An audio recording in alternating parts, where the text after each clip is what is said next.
clarification helps a lot. I'm going to lock the distinction, then embody it in a single new character who is unambiguously CC1A, while letting you see through the story exactly where the phase transition into CC1B would occur later. I will explicitly signal where that boundary lives without collapsing it.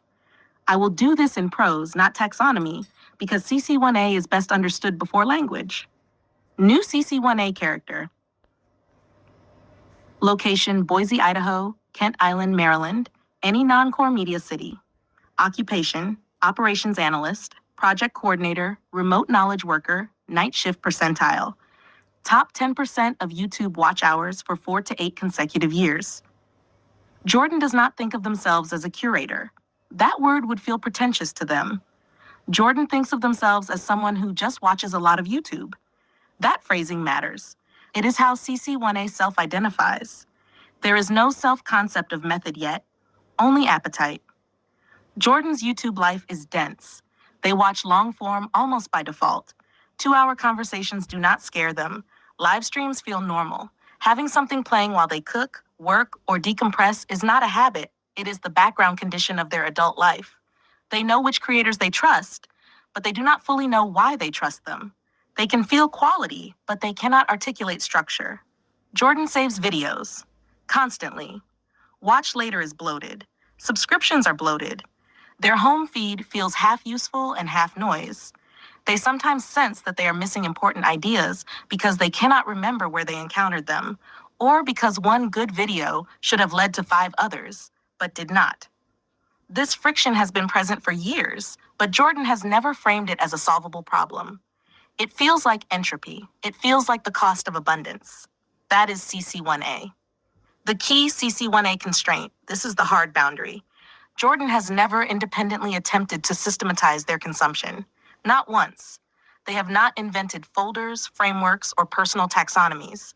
They have not said, I need a system. They have only said, I should really get back to that video someday. This is what differentiates CC1A from CC1B at the deepest level. CC1A has capacity without intentionality. CC1B has crossed the line into intentional structure. Jordan has not. The moment of contact with as an aggregator. Jordan is served an ad or recommended video late at night. The phrasing is not instructional. It does not say learn playlist theory. That would bounce. Instead, it says something closer to, you already consume information every day. Nobody ever taught you how to digest it. That lands. Not because Jordan is seeking productivity, but because Jordan already experiences content as intake. They binge ideas the way other people binge shows. The nutrition metaphor does not feel imposed. It feels descriptive. It gives language to something Jordan has already felt in their body. Overstimulation without synthesis. They click. First exposure, still CC1A, Jordan lands on a stream or long-form video where you are navigating playlists live. You are not presenting a framework yet. You are using one. You are moving videos around. You are explaining why certain videos sit together. You are talking about playlists the way someone talks about meals, not storage containers. Jordan does not think, I should do this. That thought has not arrived yet. Jordan thinks, oh, this is what playlists are actually for. This is subtle but decisive. CC1A does not self-author systems. CC1A recognizes systems when they see them working. They stay for the duration of the stream. Why Jordan is still CC1A at this stage? After the stream ends, Jordan does not immediately reorganize their YouTube life. They do not build a consume digest. They do not adopt playlist theory. Instead, something quieter happens. The next time Jordan scrolls YouTube, they notice friction more clearly. They notice when a video should belong somewhere. They feel the absence of structure as absence, not as background noise. This is awareness, not action. This is the end state of CC1A. Where CC1B will eventually emerge, but has not yet, CC1B begins the moment Jordan independently attempts to reproduce what they saw. Not perfectly, not formally, but intentionally. The first act of CC1B is not mastery. It is imitation plus ownership. It is when Jordan says, let me try doing this my way, and starts using playlists as navigation rather than storage. Until that moment, Jordan remains CC1A, no matter how much they watch you, no matter how much they agree with you, no matter how deeply they resonate.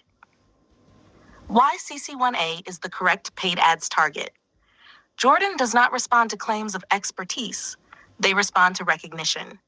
They do not want to be told they are doing content consumption wrong. They want to be shown that what they are already doing has an unrealized dimension. You are not selling them playlists. You are selling them a reframing of their own behavior, from passive intake to something closer to cognitive nutrition. That reframing is the product at the CC1A stage. Once Jordan crosses into CC1B, ads are no longer the mechanism. Identity is.